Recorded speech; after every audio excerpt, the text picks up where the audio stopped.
एक दिन पूछने लगे, प्रद्युम्न जी ने पूछा कि देवी हमारे ये बात नहीं समझ में आ रही है कि जैसे जन्म देने वाली माँ होती है ऐसे लालन पालन करने वाली भी मातृवत होती है, पर ये जो आपका बिहेव है ना ये हमें बड़े संशय में डालता है।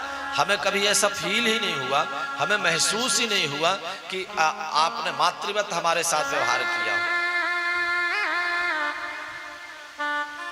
तब उस विद्यावती ने कहा कि आप अपने स्वरूप को पहचाने। कामास्तु वासुदेवांसो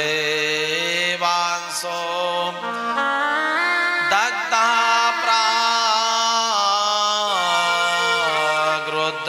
प्राग्रुद्रमन्युना देहोपपत्तये भूयास् तमेवा प्रत्यपद्यता।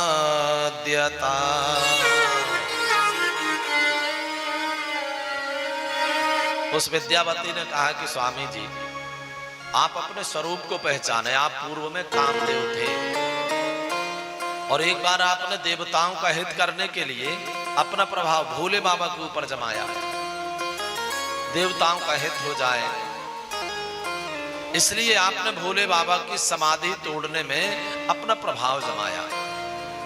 और चूंकि आपके प्रभाव के कारण भोले बाबा की समाधि नहीं खुली, सहज खुली, सहज नेत्र खुले। तो जब चारों तरफ भोले बाबा की नजर गई तो देखा कि अरे बिना मौसम के चारों तरफ मौसम में परिवर्तन, क्या बात है। तो आप आम के पत्तों में छिपे बैठे थे, भोले बाबा की नजर गई आपकी तरफ, और जैसे आपकी तरफ नजर गई तो भोले बाबा को लगा कि ओहो तो ये तुम्हारा कमाल है, अच्छा हमारे ऊपर प्रभाव जमाया जा रहा है। तो जैसे भोले बाबा को लगा कि आप भोले बाबा के ऊपर प्रभाव जमा रहे हैं तो क्रोध में उनका तीसरा नेत्र खुला हुआ, आप जल करके भस्म हो गए। फिर मैंने जाकर के आपके लिए बहुत अनुनय विनय किया कि बतलाइए प्रभु जी आपका विवाह होगा, उससे देवताओं का हित होने वाला है, क्योंकि एक राक्षस हो गया है जो केवल आपकी संतान से मरेगा, इसलिए देवताओं ने मेरे पति की बलि बना दिया। तो अब प्रभु जी मेरे पति तो जल करके भस्म हो गए, कृपा करिए। तो भोले बाबा ने कहा कि बेटी अब तो तेरा पति भस्म हो गया है। तो विद्यावती ने कहा कि जब मैं बहुत रोने लगी तो भोले बाबा ने कहा बेटी इतना हो सकता है कि तेरा पति तेरे साथ बिना शरीर के रहेगा, लोग उसे अनंग कहेंगे, बिना अंग वाला, फिर भी वो तेरे साथ रहेगा।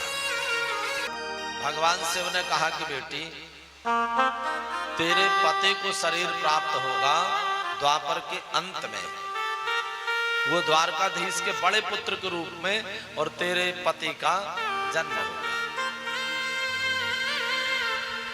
और रति ने कहा, विद्यावती ने कहा कि गुरुजी ने, नारद गुरुजी ने मुझे बतला दिया था कि आप मुझे यहां प्राप्त होंगे, तो आप तो मेरे स्वामी जी हैं, मेरे पति हैं, मैं उसी भावना से आपकी सेवा करती हूं। और सारी घटना बतलाया कि इस प्रकार से ये राक्षस आपको ला करके समुद्र में फेंक दिया और वहां से आप ऐसे प्राप्त हुए। माई बाप जैसे कोई शेर का बच्चा सियार के झुंड को देख करके अकड़ कर खड़ा हो जाए, ऐसे अकेले प्रद्युम्न जी सारी समरासुर की सेना और उसके सामने खड़े हो गए, और उस युद्ध में उसको सेना सहित मार करके और विद्यावती के साथ लौट करके आप आए द्वारका में।